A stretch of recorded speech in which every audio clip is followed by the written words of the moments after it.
Good morning and welcome to episode number 308 of Simply Flying Live with me, Shashank Nigam, your host and the CEO of Simply Flying. I flew from Halifax to Toronto, a flight over 2 hours for 49 Canadian dollars. That's about 40 US or 30 euros flat. It is the cheapest flight I have ever taken in my life. It is the first time I flew an ultra low cost airline, my 99th airline, and this is what it was like. Let's begin with what it wasn't like. It was not like flying a 7-Eleven up in the air. With their bright pink and fuchsia colors, Swoop, which is the newest ultra low cost airline in Canada, seemed like a 7-Eleven up in the air, quote unquote. Flying it was quite different. I'll tell you about the family that was next to me though. 4 seats. All of them had paid $49 fare, just like I did, for their flight from Halifax to Toronto. All of them had then paid for seat selection, $16 per head, for all 4 of them. That included the mother, the father, the baby, and the grandfather. All of them were coming to Toronto for the whole week, and because the tickets were so cheap for the flight, they managed to upgrade their stay in Toronto to the Marriott waterfront and splurge on the hotel. Swoop's tagline is save the money so you can spend it elsewhere. Fly cheap so that you can spend the money elsewhere on the holiday. That is exactly what this family was doing. I asked them, would you have flown had the tickets not been this cheap? They said yes, but probably for a fewer days, and they would have stayed in a lower end hotel. Now they were staying for a whole week. The holiday is more fruitful because they could do this. On the other side was an old lady, and I asked her why she was flying. She was a grandmother coming to visit her daughter who was about to have her second baby. And she said, when the first baby came, I only went after. This time, because the flights were so cheap, I decided to go a little earlier. Low fares truly simulate travel. Low fares truly simulate holidays and allow families to connect, which is what air travel is all about. And Swoop is doing exactly that. I flew from Halifax to Toronto, and it was just the 3rd day of their flight. Flight attendants were brand new. There were 2 ex-WestJetters, because Swoop is owned by WestJet, and there were 2 brand new flight attendants, and I had a chat with all of them. The 2 brand new flight attendants, it was their first flight, the second leg returning from Halifax to Hamilton, to be specific. I keep saying Toronto, Hamilton. And they were pretty excited, a little nervous, but pretty confident. They had to do the safety demo manually. I think everyone was having fun. The WestJetters who used to work with WestJet and now with Swoop were excited because they could now fly. They were doing ground jobs earlier on.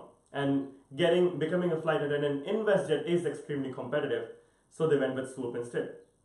But more importantly, how was my experience? I indeed paid $49, and I kept it at that. I just wanted to make sure that I don't exceed it. So I traveled with a backpack and nothing else, so it could slide under the seat in front of me, even though there was overhead bin. On Swoop, you have to pay more for your carry-on bag than for your check-in bag, which makes sense because if people are paying for check-in bags, guess what? Less people are taking carry-on roller bags, and that allows a quicker boarding process, a more pleasant experience, and more importantly, a faster turnaround time for the aircraft. In Halifax, the turnaround time was about 50 minutes, not necessarily the global standard for ultra low cost, which aim for about 25 minutes, but I'm sure they'll work towards that. In Hamilton though, they had not just the aero bridge in front, but staircases on both the sides. Halifax had the aero bridge, so you could get off the plane quicker because both sides can get off rather than getting on board the plane, which I think explains the 50-minute turnaround time.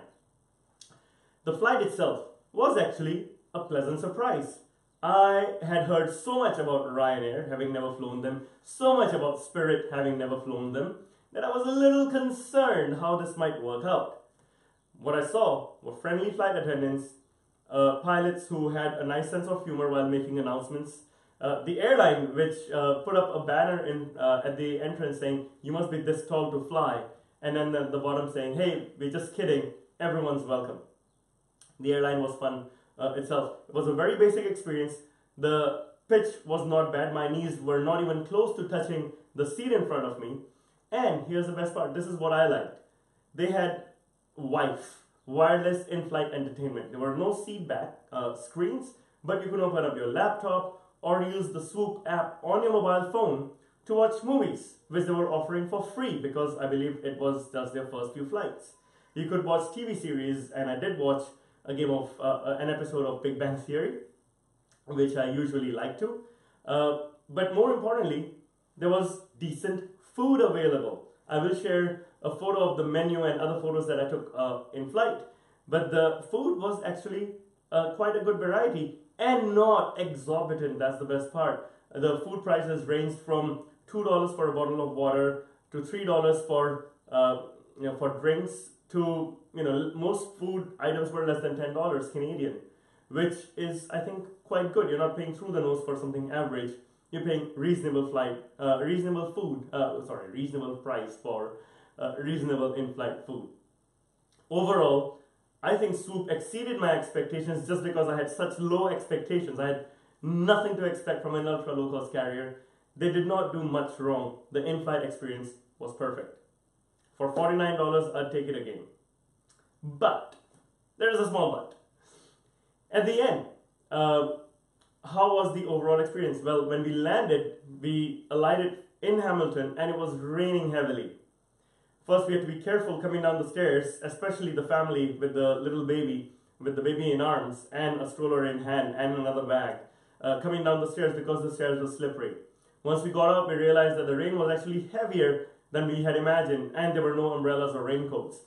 In AirAsia's case, I remember about 5 years ago, at KLIA2, the old terminal, AirAsia would have umbrellas, ground staff carrying umbrellas for passengers when it rained. It still ensured a quick turnaround time, but the passengers did not get wet. I think in Canada, Swoop will have to think about extreme weather. Rain is still much easier to handle than a snowstorm in minus 30 degrees outside. So how does Swoop handle that? I wasn't very pleased because I was kind of drenched by the time we reached the terminal. The other aspect of this was because Hamilton Airport is farther from Toronto. I actually had to take an Uber from Hamilton and it cost me about $100. Much more than the flight, actually twice that what I paid for the flight.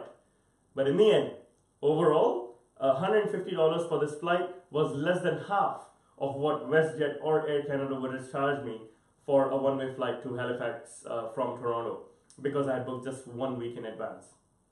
Overall, I'll still take the $49 fare for this experience, and I'm glad that Canada is becoming one of the world's most dynamic aviation spaces right now, with 3 or 4 new ultra low-cost airlines coming in, WestJet changing its business model, Air Canada thriving, Rouge opening up new routes. It's an exciting space to be in, and I truly enjoyed my first flight on Swoop because, quite frankly, it exceeded my expectations. Let me know what you think. I'll share lots of pictures in my show notes. Meanwhile, you guys have a fantastic day, and I will catch you tomorrow. Till then, have a great one. Bye-bye.